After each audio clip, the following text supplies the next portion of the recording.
Assalamualaikum.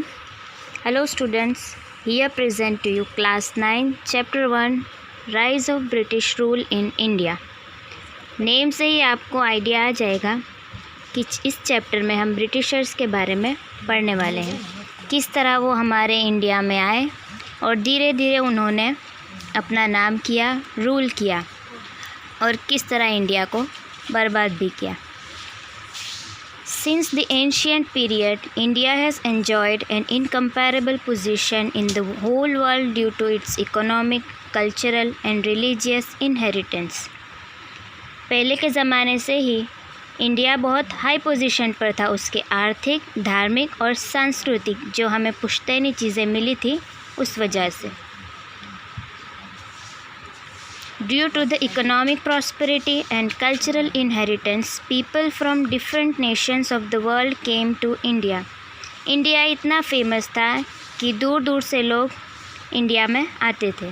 There was a lot of demand for the Indian spices, muslin, silk cloth, indigo, etc. in the European countries. European countries में India के जो मसाले थे, muslin कपड़ा, silk कपड़ा, ये सब बहुत फेमस था. Trade between India and Europe was carried out through land route and sea route, and at the center of these routes was Istanbul, Constantinople in Turkey. इन चीज़ों की लेन देन के लिए मेन तो हम एक्सपोर्ट ही कहेंगे कि इंडिया से सामान जो यूरोप के लिए निकलता था वो लैंड रूट भी था और सी रूट भी था, और बीच में इस्तांबुल आता था जो कि टर्की में है. After the conquest of Constantinople in 1453 by Turkish Muslims, the sea route through Constantinople was closed for the Europeans. Turkish Muslims की अपनी कुछ प्रॉब्लम या दुश्मनी की वजह से यूरोपियंस के लिए सी रूट बंद कर दिया था, जिससे कि वो सी रूट के द्वारा इंडिया नहीं आ सकते थे. Since they could not do without the spices, और उन्हें इंडिया के मसालों के बिना चलता नहीं था, The Europeans felt compelled to discover a new sea route. इसलिए वो नया सी रूट ढूंढने में लग गए.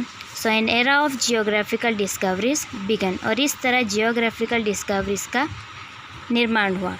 Discovery of sea route to India. With the inspiration, encouragement and economic help from the Portuguese king Prince Henry, some brave people began efforts to discover new sea route. Portuguese king Prince Harry और दूसरे brave people ने सी route ढूंढना start कर दिया. Many great man try to discover sea route to India, namely Bartholomew Dias who discovered the Cape of Good Hope. ये सब ढूंढने में उन्हें एक और सी रूट मिला, केप ऑफ गुड होप, जो कि अभी साउथ अफ्रीका में ये पाया जाता है. With the economic assistance from the king of Spain, Christopher Columbus began his adventure of discovering a new sea route. Columbus ने किंग ऑफ स्पेन के साथ मिलकर सी रूट ढूंढना स्टार्ट किया, which again came to a stop at an island presently known as West Indies. और वो जहाँ रुके थे उसे आज हम वेस्ट इंडीज़ के नाम से जानते हैं. Situated in the Atlantic ocean. Columbus, who had believed throughout his life that he had discovered a new sea route to India, had actually discovered a new land. वो कोलंबस जो अपनी पूरी ज़िंदगी मानता रहा कि उसने एक सी रूट ढूंढा है इंडिया की तरफ जाने के लिए, हालांकि उसने एक पूरा नया लैंड ढूंढा था. Since this clarification was made by Amerigo Vespucci, this new land began to be known as America. और अमेरिगो के नाम से उस लैंड को अमेरिका का नाम दिया गया. You can see in this map waterways. The Portuguese sailor Vasco da Gama discovered the sea route to India in 1498. 1498 में वास्को द गामा ने, जो कि पोर्टुगीज़ सेलर था, इंडिया की तरफ आने वाला सी रूट डिस्कवर किया. When he reached Calicut in the western coast of India, he was welcomed by the king Zamorin and allowed to carry out business there. पश्चिमी भारत में कैलिकट पर जब वो आया, जब राजा ज़ेमरिन ने उसका स्वागत किया और उसे अलाउ किया वहाँ बिजनेस करना. Thus, this is considered as an important event in the world as this opened the doors for other Europeans to come to India. और यही शुरुआत थी कि यूरोपियंस इंडिया में आ सके. Next point, arrival of Europeans to India, arrival of the British and establishment of trade center. यहाँ से जो उनका बिजनेस इंडिया में करना जो उनकी शुरुआत हुई वो हम देखेंगे। The Portuguese were the first to arrive in India for trade after the discovery of the sea route to India. Portuguese ही पहले थे कि जो इंडिया में ट्रेड के लिए बिजनेस के लिए आए थे। Within 100 years, the Portuguese took control of several territories like Diu, Daman, Goa, Cochin, Malacca, etc. 100 साल के अंदर पोर्टुगीज़ ने इतना कंट्रोल कर लिया था और उनकी टेरिटरीज जो थी वो दीव, दमन और गोवा, कोचिन, मलाक्का एट्सेट्रा थी। Inspired by the Portuguese success in trade, Portuguese का इतना दबदबा देखकर हॉलैंड से डच और डेनमार्क से डैनिश भी इंडिया आ गए ट्रेडिंग के लिए। The English traders established the East India Company to carry out trade with India. English traders भी इसी राह पर चल पड़े। इन 1600 when Queen Elizabeth of England gave the permission to the East India Company to carry out trade with the eastern countries, the first ship under the leadership of Captain William Hawkins arrived in Surat. जैसे कि यहाँ से उनको business करने की permission मिली, queen Elizabeth ने भी वहाँ से परमिशन दी और इस तरह first ship captain William Hawkins के कैप्टनहुड में पहली बार सूरत आया। But due to the dominance and opposition from the Portuguese they were not allowed to establish their trade there. क्योंकि तब पोर्टुगीज़ का दबदबा चल रहा था और उनकी और ब्रिटिश की नहीं बन रही थी, इस वजह से उन्हें वहाँ अलाउ नहीं किया। But finally the East India company got the permission from the Mughal emperor, लेकिन मुग़ल एम्परर की वजह से उन्हें परमिशन मिल गई। You can see the map also, Surat here, Daman, Mumbai, Diu, Daman, Goa, and these were the territories for Portuguese. You can see clearly. Jahangir and thus the British East India Company established its first trade center, Koti in Surat in 1613. 1613 में जहांगीर ने British east India company ने establish किया first trade centre, जो आज हम सूरत में चौक बाज़ार में देखते हैं, जिसे हम सूरत फोर्ट किला भी कहते हैं। Initially the company establish it's trade centre in Surat, Bharuch and Ahmedabad. यहाँ जो चौक बाज़ार में आप वॉकवे जो एंजॉय करते हैं, that is the place Surat coat.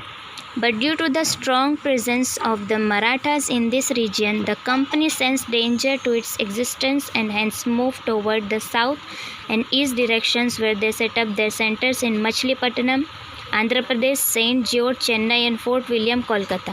Mumbai became their headquarters in 1687. Marathas का उस टाइम ज़्यादा दबदबा था, इसलिए वो वहाँ नहीं कर पाए, लेकिन आंध्र प्रदेश और चेन्नई की तरफ वो चल पड़े और कोलकाता, और वहाँ मुंबई उनका हेडक्वार्टर बन गया 1687 में। The French East India Company arrived in India for trade in 1668 and eventually set up their trade centers in Mahi, Karaikal, Pondicherry, Chandranagar, Machilipatnam, etc. 1668 में फ्रेंच ईस्ट इंडिया कंपनी भी ट्रेड के लिए India आ गई। In the 18th century, the English and the French were constantly busy establishing their rule in the entire world and conquering more territories. English और French ये दोनों company India में अपना दबदबा फैलाने में बिजी थी 18th सेंचुरी में। Between 1746 and 1763, there were 3 Mysore wars between the French East India Company and the British East India Company in India, which the French East India Company lost. ये दोनों के दरमियान 3 वॉर हुई, Mysore war, और जिसमें French east India company हार चुकी थी, thus making easy the expansion of the British East India company. और इस तरह ब्रिटिश ईस्ट इंडिया कंपनी ने अपना फैलाव बढ़ाया। Thus at the end of this battle for power, the Portuguese were left with Diu, Daman, Goa. Portuguese के पास सिर्फ दीव, दमन और गोवा रह गया था। फ्रेंच के पास चंद्रनगर, माही, कराईकल और पौंडीचेरी, और इस दरमियान डच ने तो इंडिया छोड़ ही दिया था। Next point, Battle of Plassey. Sirajud-Dowla was ruling over Bengal. Due to his impulsive nature, he had some opponents in his state. Sirajuddaula जो कि बंगाल का रूलिंग कर रहा था, उसका नेचर थोड़ा इम्पल्सिव था, यानी कि वो फ़ौरन डिसीजन ले लेता था और इस वजह से उसके दुश्मन भी ज़्यादा थे.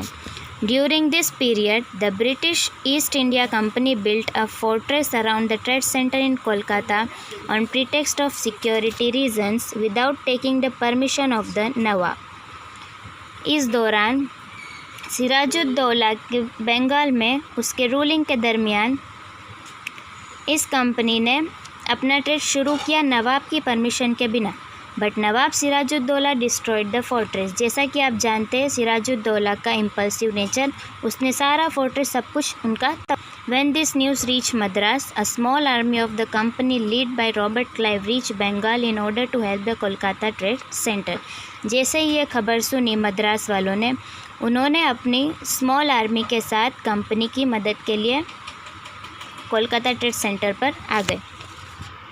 In spite of the army of the East India Company being strong, they realized that it was not easy to defeat the Nawab's army. जिसने शुरू में अपने आप को स्ट्रॉन्ग बताया था, वो ईस्ट इंडिया कंपनी मान गई थी कि नवाब की आर्मी से जीतना आसान नहीं. So Robert Clive resorted to trickery. Robert Clive ने छल कपट आजमाना शुरू कर दिया.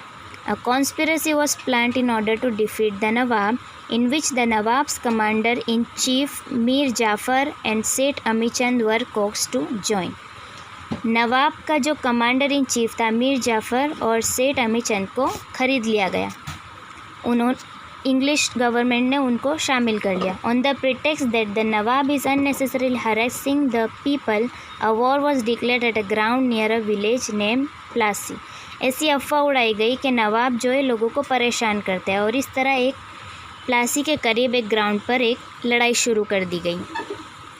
23 जून 1757 को ये लड़ाई हुई थी, जो कि सिर्फ आधा दिन ही चली थी. According to the plan, Mir Jafar lost the battle. जैसा कि पहले से प्लान कर लिया था कि हम ऐसे लड़ाई करेंगे और मीर जाफ़र को वो लड़ाई हारनी है.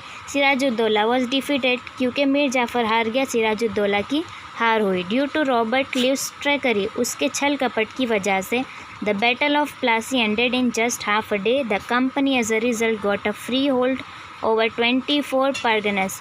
24 जगह पे उन्हें अपनी कंपनी फैलाने का वक्त मिल गया, चांस मिल गया. Mir Jafar was made the nawab of Bengal. और मीर जाफ़र को बंगाल का नवाब बना दिया गया. Thus the foundation of the company's rule in India was laid with the Battle of Plassey in 1757. और ये कंपनी का जो रूल करना स्टार्ट हुआ वो प्लासी की लड़ाई के बाद. Next point, battle of Buxar. The Britishers made Mir Jafar the Nawab of Bengal and under different pretexts tried to extract plenty of wealth from him.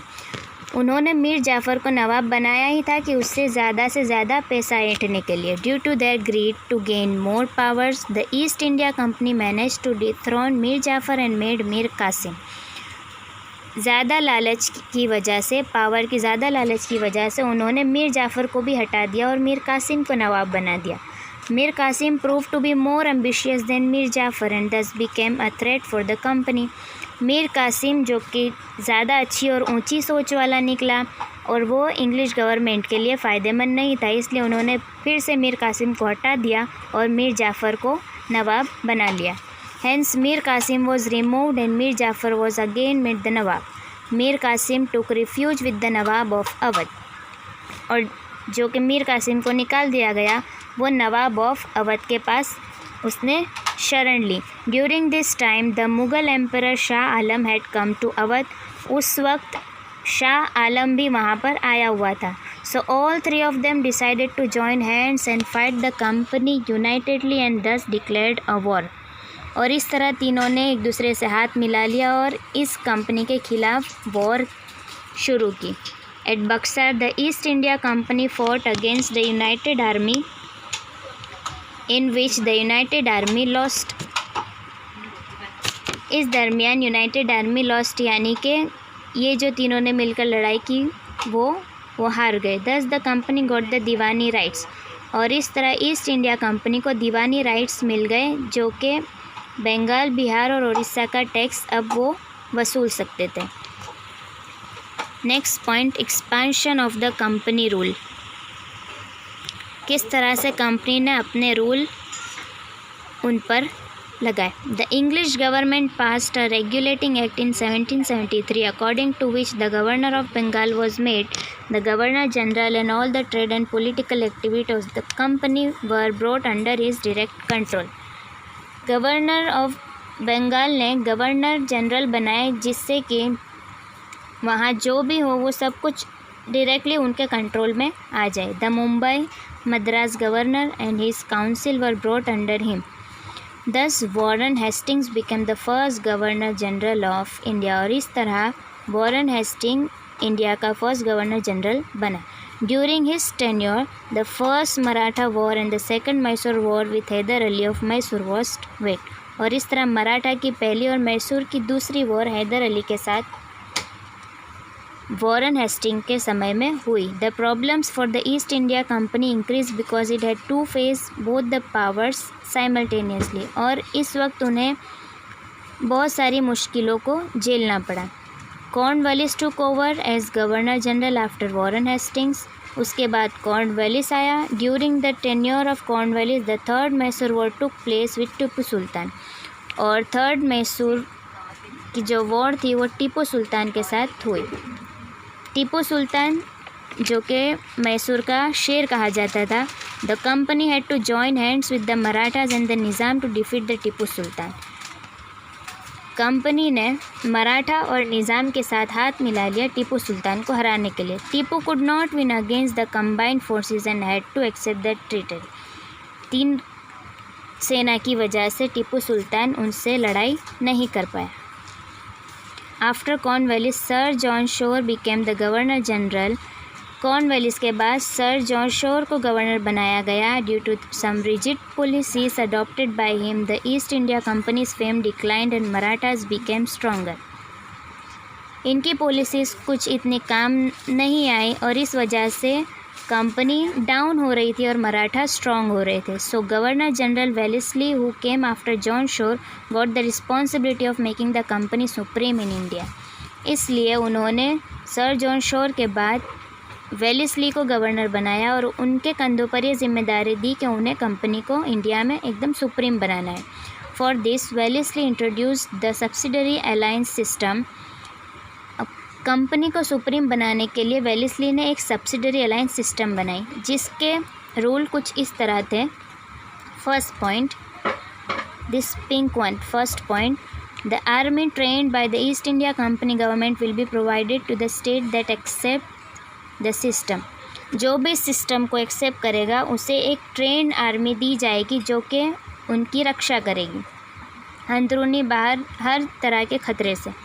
Second point, in return, the state accepting the system will provide for the army or give away provinces with equivalent income to the British। और British जो इन्हें ये army देगी उसके बदले में वो उन्हें या तो पैसा देंगे या फिर उसी कीमत की कोई जगह, कोई ज़मीन देंगे। Third point, without the permission of the company the state will not wage war or sign treaty with other states. उनकी परमिशन के बिना वो आर्मी का इस्तेमाल दूसरे स्टेट के साथ झगड़ा करने में या लड़ाई करने में नहीं कर सकते। Fourth point, there will be one English representative in the state assembly. हर स्टेट के असेंबली में एक इंग्लिश रिप्रेजेंटेटिव कंपलसरी होगा। And the fifth point, other foreigners not to be employed in the state. State में बाहर के लोग foreigners को काम नहीं दिया जाएगा। जिन्होंने इनकी सब्सिडरी एक्सेप्ट की होगी ये उनके लिए थे। और निज़ाम, मैसूर, अवध, गायकवाड़, सिंधिया, भोसले और होलकर ने इनकी ये सब्सिडरी अलायंस सिस्टम एक्सेप्ट कर ली थी। हालांकि ये एक्सेप्ट करके उन्होंने अपना ही नुकसान किया था। You can see this picture, this shows this system was like sweet poison. ये एक मीठा जहर था जिसने धीरे धीरे सब कुछ ख़त्म कर दिया था। By implementing this system, Wellesley annexed many provinces and expanded the rule of the East India Company. Governor General Wellesley asked Tipu Sultan to accept the subsidiary alliance system. जिसने जिसने एक्सेप्ट कर लिया था वो तो धीरे धीरे ख़त्म हो रहे थे, लेकिन टीपू सुल्तान जो था उसने ये एक्सेप्ट करने से मना कर दिया था। For declining the alliance system, the company with support from the Nizam attacked Mysore in 1799. Tipu Sultan के मना करने की वजह से वेलेस्ली ने निज़ाम के साथ मिलकर मैसूर पर 1799 में हमला किया टीपू सुल्तान पर। During this fourth Mysore war, इस चौथी बार की मैसूर वॉर में Tipu lost his life while fighting against the British के साथ लड़ते लड़ते उसकी हार हुई और उसकी मृत्यु भी हो गई। After Wellesley, Hastings came to India as governor general. Wellesley के बाद हेस्टिंग्स आया as a governor general. He waged a war with Nepal and made the Gurkhas to join the army. Gurkhas की मदद से उसने नेपाल पर हमला किया। Hastings fought a battle with the Pindaras and to control over them. Pindara के साथ लड़ाई करके उन पर भी कंट्रोल कर लिया। With the third Maratha war, the supremacy of the company was establish. Third Maratha war के बाद कंपनी की जो सुप्रीम पावर थी वो इस्टेब्लिश हो गई। In comparison to the earlier government generals, William Bentinck is known as a liberal governor general. Bentinck believed that the dissatisfaction in different states due to the imperialistic policy adopted by the previous governor generals could not bring about any unity. So he was very liberal in his deeds. ये जो William Bentinck था वो थोड़ा liberal था, यानी कि छूट छाट से काम लेता था, और क्योंकि ये मानता था कि इम्पीरियलिस्टिक पॉलिसी से आपस में डिससेटिस्फेक्शन होता है और इससे यूनिटी भी नहीं होती, इसलिए वो अपने काम थोड़ा लिबरली करता था. Dalhousie came to India in 1848. Dalhousie का जो है ज़्यादा नाम हिस्ट्री में आपने सुना होगा, जो कि 1848 में आया था. He was a fierce imperialist.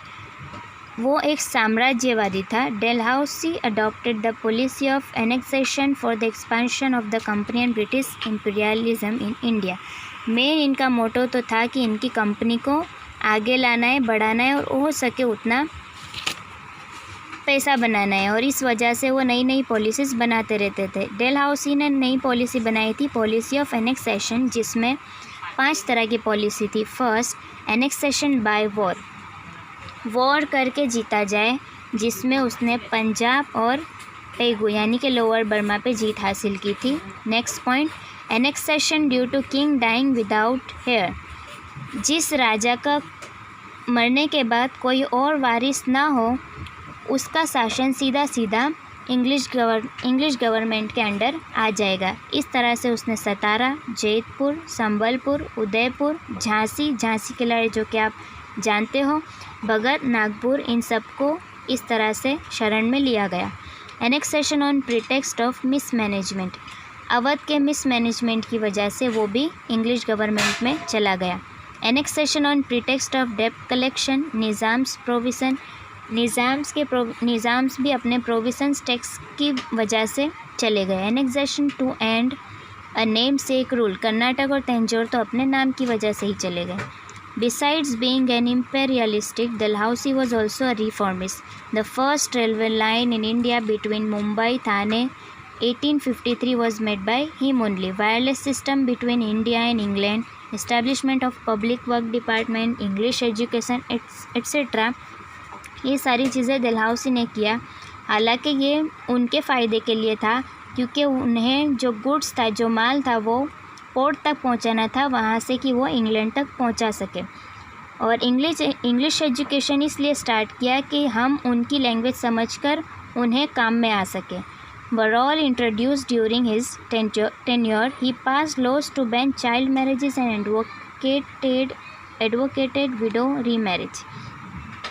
हालांकि उस समय में उसने ये लॉ भी पास किया कि चाइल्ड मैरिजेस को बैन कर दिया और विधवा वापस शादी कर सकती है, ऐसा कायदा भी बनाया. Within 100 years from the battle of Plassey in 1757. Plassey की लड़ाई के 100 साल के बाद the British rule and the empire both expanded. दोनों का बहुत दबदबा हो गया था, बट इन द प्रोसेस, लेकिन इस दौरान they had to face the dissatisfaction of the Indian states and this was manifested in form of the first struggle of independence in 1857. ये 100 साल में उनका दबदबा तो बहुत बढ़ गया, लेकिन लोगों में आपस में डिससेटिस्फेक्शन बहुत बढ़ गया था और इससे 1857 में आज़ादी की पहली लड़ाई छिड़ी गई थी, जो कि आपको पता होगा मंगल पांडे। उस वक्त जो गन की प्रैक्टिस की जाती थी, ट्रेनिंग दी जाती थी, उसके अंदर कुछ सूअर की चर्बी भी यूज़ होती थी। अब गन को मुंह में रखकर चलाना होता था, जो कि मंगल पांडे ने रिफ्यूज़ कर दिया था क्योंकि उसके धर्म में मना था, और इस तरह इंडिपेंडेंस की फर्स्ट लड़ाई स्टार्ट हुई थी। Next point, economic impact of the company. When we evaluate the 100 years of company rule in India, we realize that India, which had an enviable position in the world in the previous centuries, became merely a country that produces raw material for England and a prospective market for goods produced in factories. इस 100 साल की journey में हमने देखा कि शुरू में जो कि इंडिया सोने की चिड़िया कहा जाता था, जहाँ पे सब कुछ था कि लोग उससे जलन करते थे, जेलसी रखते थे और देखने की और यहाँ की चीज़ों की तमन्ना रखते थे। 100 साल के बाद इंडिया एक ऐसा गरीब देश और एक प्रोडक्ट बनाने वाली फैक्ट्री बन गई जो कि माल बनाकर इंग्लैंड पहुँचाता था। Bengal exported cotton cloth, raw silk, sugar, jute, muslin, but after the dual power policy, the glitter of the economic prosperity of Bengal faded. Bengal cotton का कपड़ा, raw silk, sugar, jute, muslin का कपड़ा ये सब बनाने में फेमस था, लेकिन ड्यूअल पॉलिसी की वजह से उसकी भी इकोनॉमिक डिस्ट्रॉय कर दी गई। The dual power policy means द्विमुखी शासन was introduce for the first time in Bengal, where by the power of collecting revenue was with the British while the responsibility of people's welfare was in the Nawab.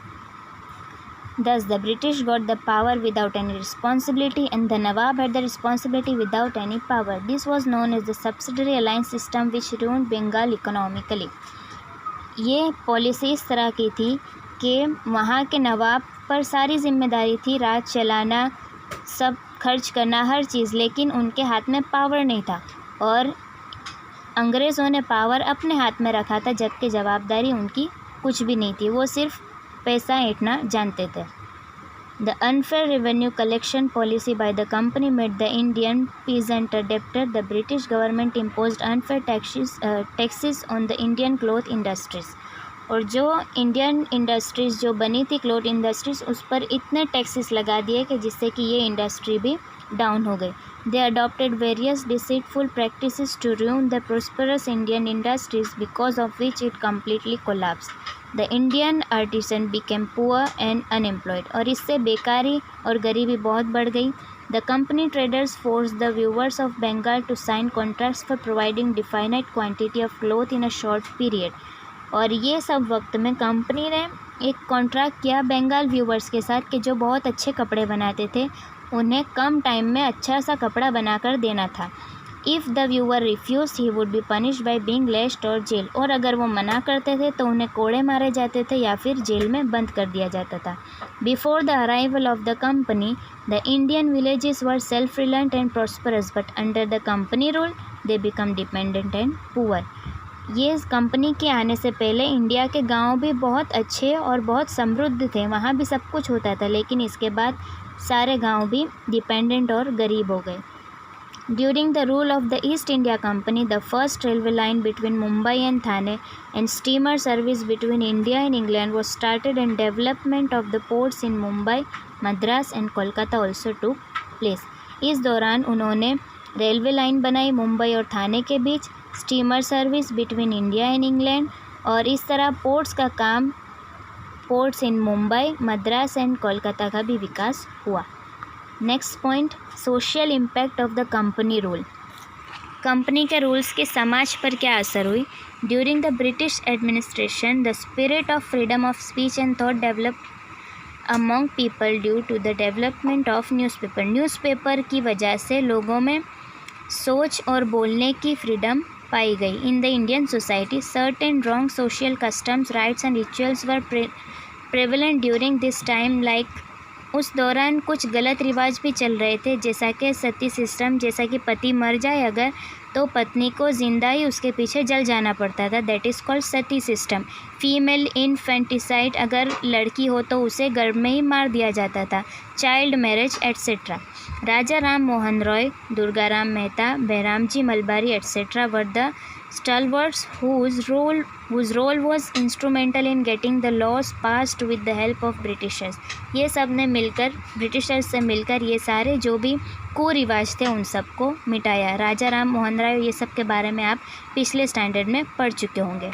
As the administrative framework in India was anglicized, there was a demand for people with knowledge of English.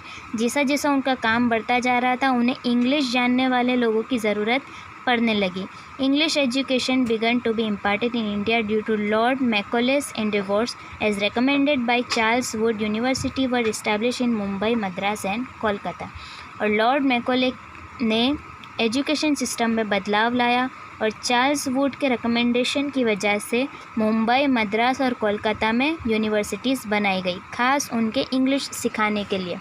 A whole class of people with knowledge of English developed because of English education.